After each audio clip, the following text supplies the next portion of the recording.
બનાસકાંઠામાં ખનીજ માફિયાઓ બેફામ બન્યા છે। સમાચાર બનાસકાંઠાથી સામે આવ્યા છે।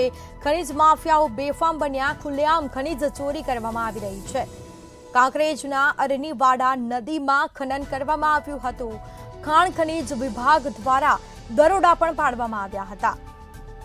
તો સમગ્ર ઘટનાનો લોકોએ વિડીયો પણ ઉતાર્યો છે, જેમાં ઓચિંતી રેડ કરતા ખનીજ માફિયાઓમાં પણ અફરાતફરીનો માહોલ સર્જાયો હતો। ખનીજ માફિયાઓમાં પણ ભયનો માહોલ જોવા મળ્યો હતો।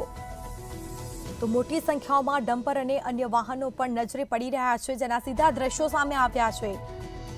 કરોડોની રોયલ્ટીનું કૌભાંડ પકડાયું હોય તેવી ચર્ચાએ પણ જોર પકડ્યું છે।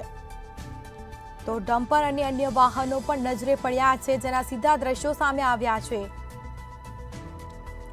તો ખનીજ વિભાગ દ્વારા ઓચિંતી રેડ કરવામાં આવી હતી અને જેને લઈને ખનીજ માફિયાઓમાં અફરાતફરીનો માહોલ જોવા મળ્યો હતો।